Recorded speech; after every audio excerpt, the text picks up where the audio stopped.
A failure of dialogue between civilizations, a hate crime, or a rise in ultra-right fanatics in Europe. An Egyptian Muslim woman killed in a German courtroom by a man convicted of insulting her religion. With muted response from European political leaders and media, is Europe capable, through education and legislation, of confining these issues to history? This is Inside Story.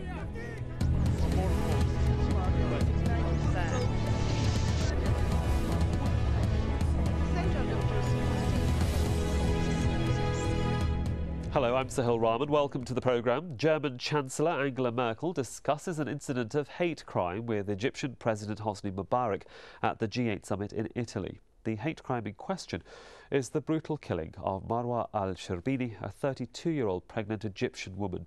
She was stabbed to death 18 times in a German courtroom last week. The killer was sued by Moa for harassing her and calling her a terrorist and an Islamic whore. In Egypt, the case has provoked angry protests, but German officials stress this was an isolated incident of a hate crime and does not reflect its wider society.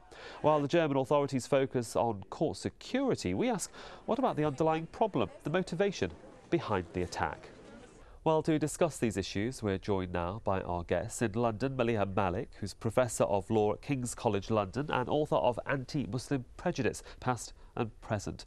Also in London, Douglas Murray, Director of the Centre for Social Cohesion and author of Neoconservatism, Why We Need It. And in Cologne, Germany, Sulaiman Wilms, External Communications Officer for the European Muslim Union and editor of the German language newspaper, The Islamic Times. Welcome to you all. Maleiha, could I begin with you? Did you not find it strange that the media in Europe and Germany really didn't report or focus on the death of Marwa as a hate crime, but more focused on the lack of security within the court? Yes, I mean, obviously court security is an important issue, but the real story here was the fact that the very tragic death of Marwa in this case is the most extreme example of a growing phenomenon of anti-Muslim prejudice which is sweeping throughout Europe. Sulaiman, can I bring you in here? You were there in Germany, you're there in Cologne, obviously you're hearing all about this case. Just tell me, do you think that both the public and the politicians missed, not so much a trick, but they missed the opportunity to capitalise on something that they could have possibly won the public over on, certainly an issue about race hate? I think it would be fair for the Muslims in Germany and for institutions like the European Muslim Union not to overstate the facts and not to come to rush conclusion. First of all, the media's picked it up. I mean, there were agency news already on Friday focusing on the point of hate crime and not of security. Since the beginning of the week, the German daily press is full of it. So you should separate it between the media and the politics. And yes, the politics were very slowly. Scandalously slowly, especially in case of the German government. What was the reaction of the public? If you've got a very muted response from your politicians and then a slow but perhaps aggressive stance from the media, I'm quite interested to know what the German public were saying. I don't see an organized will to mute a response. I think, first of all, it was a lack of realizing what has happened, because since in every society you have bloody crimes, because essentially it is a crime. Before everything, it is a crime. I think it took some days of realization that it was not just an individual crime, but it had at least a part of the motivation was motivated, as Professor Malik said, by an anti-Muslim prejudice. I wouldn't be too rushed and be too emotionalized, but I think it's a process that needs to go on. And also you have to realize this is the first time that something of this latitude and magnitude happened in Germany. So we don't have the experiences of it. I mean, we should be unhappy with the political response. I think to criticize the public as a whole, I find it a bit too much.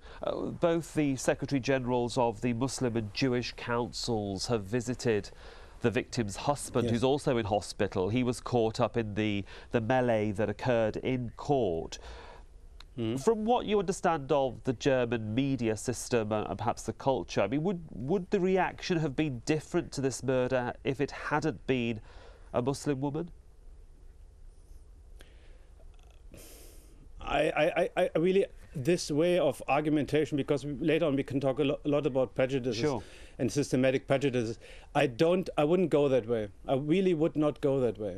But I'm interested. Even though you say we don't want to go that way, it is often the argument that the media, or should I say, it's often the stance that the media, whether it's Al Jazeera or BBC or CNN or any of the mainstream press, it's sometimes the way. I mean, what I'm trying to emphasise here is this is sometimes what I'm saying is sometimes the way the media goes. I'm trying to get your reaction to it, so we will be, of course, discussing the alternative. But it's sometimes the way the media goes, isn't it? And it's wrong. Yeah, it is wrong, but you have to see the local circumstances. The trial was not in a big Western Germany town with many Muslims, with a tradition of Muslim immigrant. It was a big East German town with a very small Muslim population.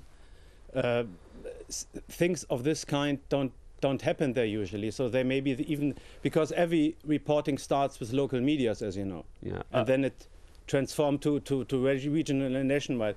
So I think it has more to do with the local things, and of course then with the public statements of the prosecutor's office, the local government, and the state government. I think that might be the main reason, the technical reason, why it took such a long time for the German public and media to pick on. Maleiha, can I just bring you in here just to get your opinion on the position of what I just said and what you just heard from Sulaiman?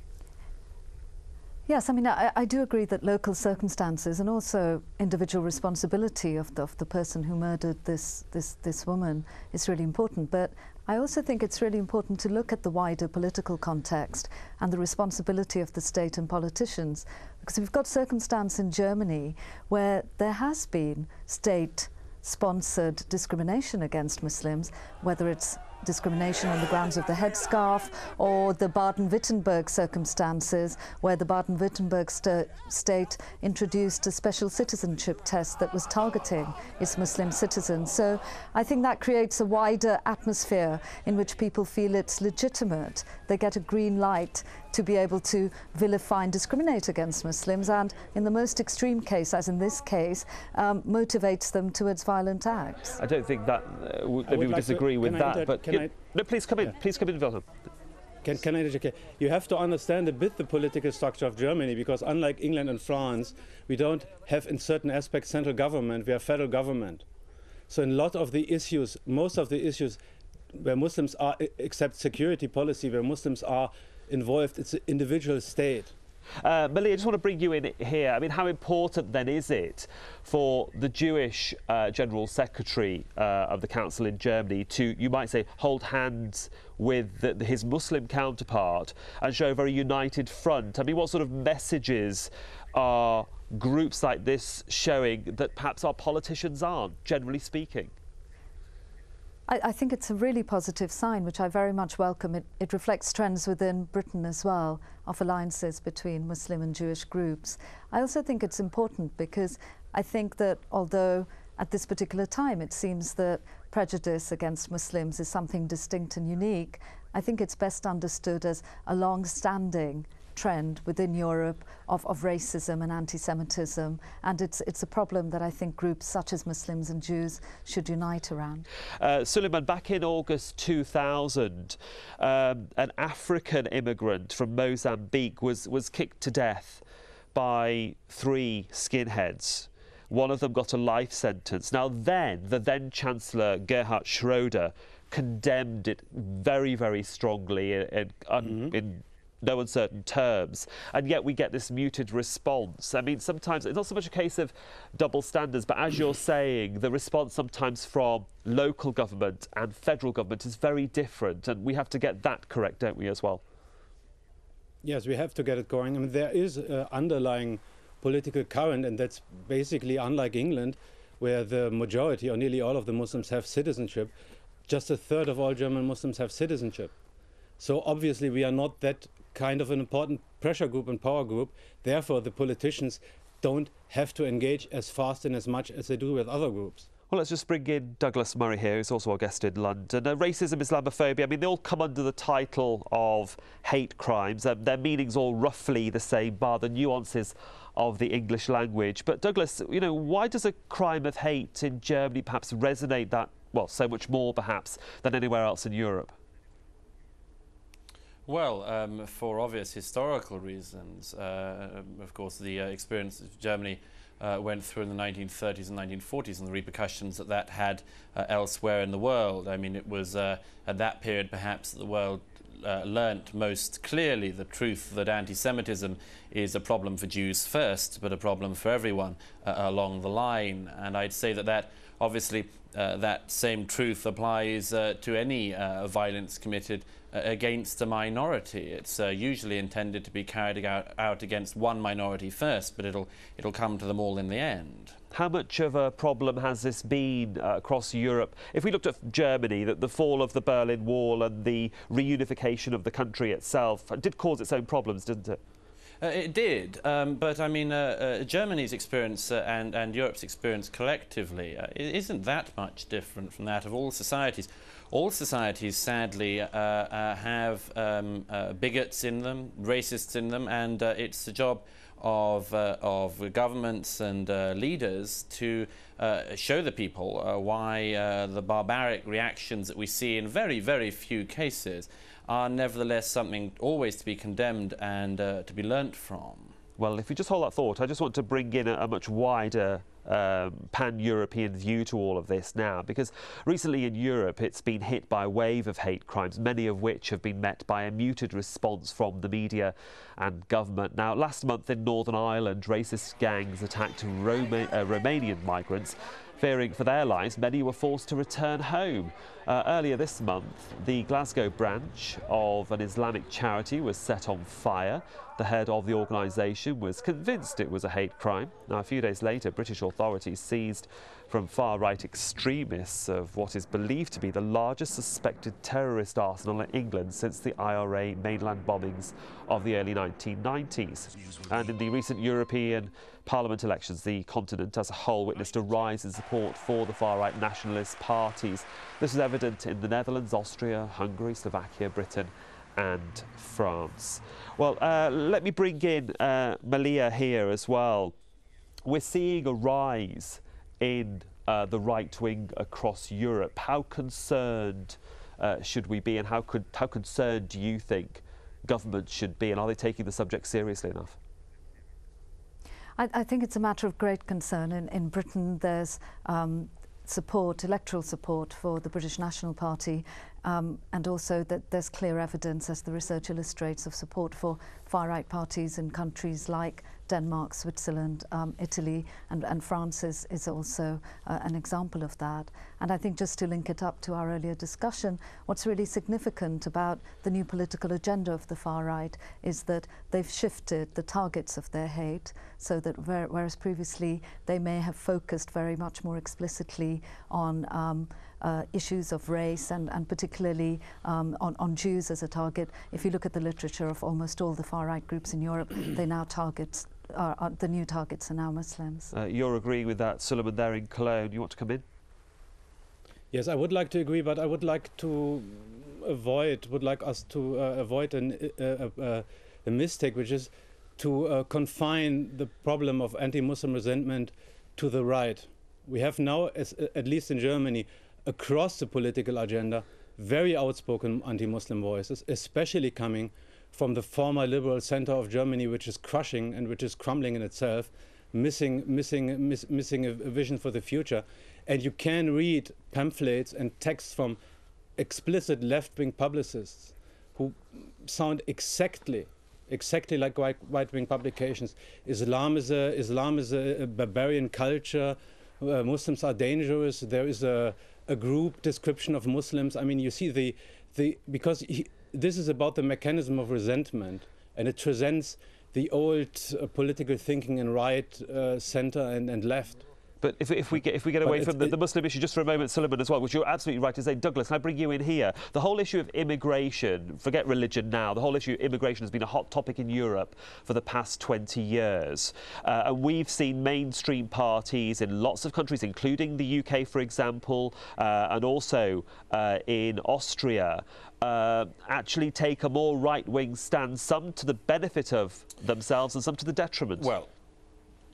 Well, hang on a minute here. You've been throwing around the term right-wing almost as something synonymous with racism. People like myself, who are considered to be on the right of the political spectrum, small c conservatives, abhor and deeply dislike not just the acts of violence of thugs and racists, which we condemn, but also the notion that that's somehow right-wing. It isn't. What the BNP in this country represent are a national socialist movement.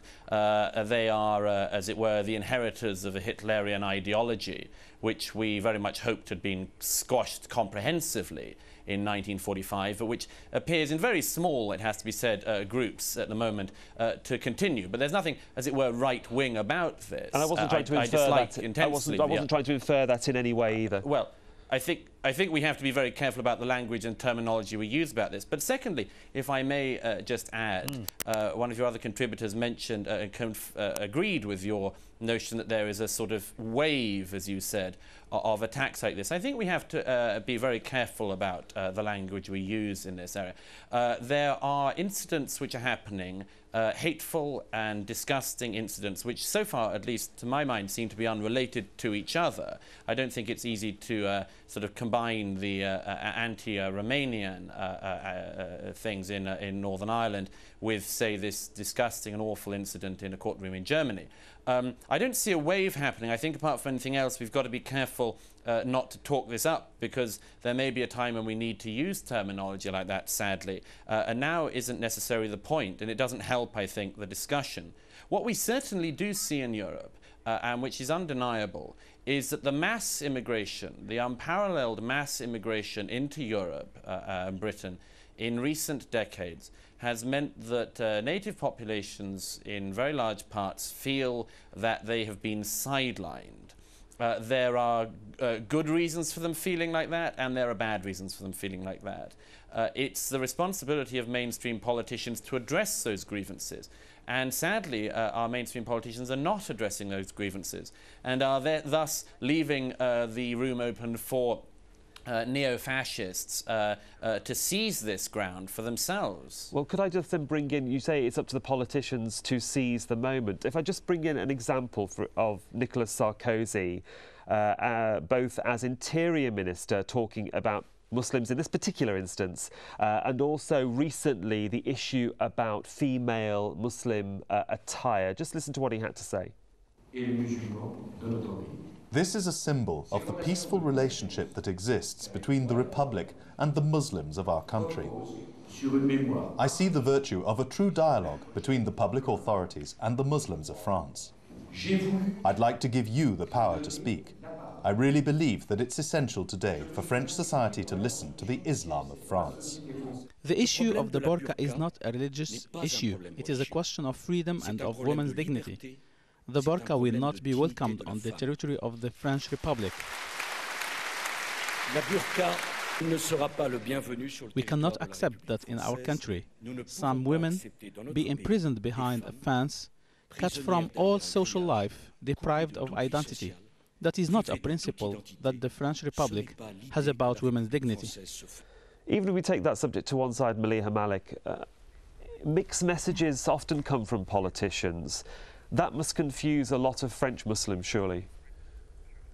Yes, I mean, you know, that contrast that you've shown in the two comments by Nicolas Sarkozy couldn't make the issue of the mixed messages more clear, because on the one hand he says he wants a public debate, and yet on the issue of the burqa he's actually preempted any sort of dialogue or debate by stating as a fact issues about what in fact a symbol of clothing means, before the inquiry that he says he wants to have, before any public debate, before any legislative debate in the National Assembly. And I think what this confirms is that politicians throughout Europe, Nicolas Sarkozy in France, but also other politicians, are behaving in a very irresponsible way. Rather than tackling prejudice, rather than tackling far-right misinformation, they're in fact appeasing this type of prejudice and this type of far-right attitudes and political action. Would you agree with that, Sulaiman, in Cologne? Certainly I do agree in general, but I have to go back to Mr. Marwa, because you see, you link the matter of Muslims in Europe to immigration. And as we stated as a European Muslim Union quite strongly very often, the relative majority of Muslims in Europe are genuine Europeans. You have dozens of millions of Muslims living in Russia, in the Balkans, in Eastern Europe, in European Turkey, yes, and a growing number of Muslims who are born in Europe. So they have to be considered. Now, it's very clear, because we should not mix the subject of racism with anti-Muslim resentment. Pardon me, but Britain, where I'm sitting at the moment, had no meaningful Muslim population at all until the last 4 or 5 decades. So there was no native that's Muslim not actually population. true. No, that's not true, because all the systematic research shows that there were not huge numbers, but there have been significant numbers of Muslims in Britain since the early modern period, since about the 16th century. It simply isn't true. Today we have well, it's. I mean, there's a book by Nabil Matar, who's the leading authority on the subject, that contradicts Mr. Murray on this point. I don't mind if he contradicts me. I'm perfectly willing to be contradicted. But it's a simple observation from any census in this country you look at, that there was no significant Muslim population in this country until the mid-20th century onwards. That population now consists of more than 2 million people in this country. That is a very large, at the very least, upsurge, shall we say, in the percentage of the population which is Muslim. And it is noticed by the majority of people in Britain. And I don't think it's denied by the majority of people in Britain. But if I could just get back quickly to the issue of Mr. Sarkozy, President Sarkozy, and the issue of the burqa. It is the right, whatever you feel about it, it is the right of the elected president of a republic like France to say where France draws the line, what behaviour it permits and what behaviour it will not permit. I myself am amazed at those people who talk about the importance of dialogue, shutting down dialogue when it begins. Mr. Sarkozy, it seems to me, has the right to say, and I think is correct in saying, that the burqa is itself a kind of fascist symbol. It is a symbol of extremism. It is not the answer to extremism. It is an example of religious extremism of the worst kind, an example of oppression, an example of anti-female and indeed anti-male bigotry, which open societies like France and like Britain don't have to tolerate.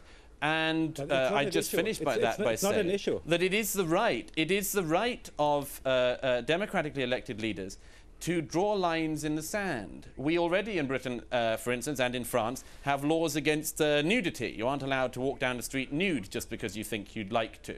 And nor do we have to allow in our societies people to hide themselves throughout their adult lives from their societies. Seems to me that that's the right of the President of the French Republic to make that statement. Mr. Murray, let me just ask Mr. Sulaiman Wilms wants just to come in on a final thought there of what Mr. Murray has just said. Sulaiman, please come in. The point is exactly one of those debates which should catch our attention. The number of women wearing the burqa in Europe is minuscule. It's not condoned by the majority of the practicing Muslims in Europe. It's not a subject. At the same time, Mr. Sarkozy wants to prohibit it in France. He's doing a $1 billion deal with Abu Dhabi to build a military base where the women are wearing habitually the burqa. I mean, this is exactly the new neoconservative double standards by which you create an enemy in the inside to give social cohesion to a society, while on the outside, on the exterior, you do dealings with exactly those societies where it's completely normal. I mean, it's not an issue for Europe. I just walked to a Muslim quarter in Cologne, the German town with the biggest Muslim and Turkish population in Germany. No woman with burqa, no woman with face covering. It's a zero issue. It seems that there, for the moment, we do have to leave it. We have run out of time. It's a subject, obviously, that doesn't even get through that 23 minutes that we've just gone through, and I hope we can come back to it again in the future. I'd like to thank all of my guests that have joined me on this edition of Inside Story. Maleiha Malik in London, along with her Douglas Murray, also in London. Thank you very much. And also in Cologne, Sulaiman Wilms. And a very big thank you to you for joining me on this edition of Inside Story. Do welcome your comments and suggestions. Please do email them to us at insidestory@aljazeera.net. Until next time, goodbye.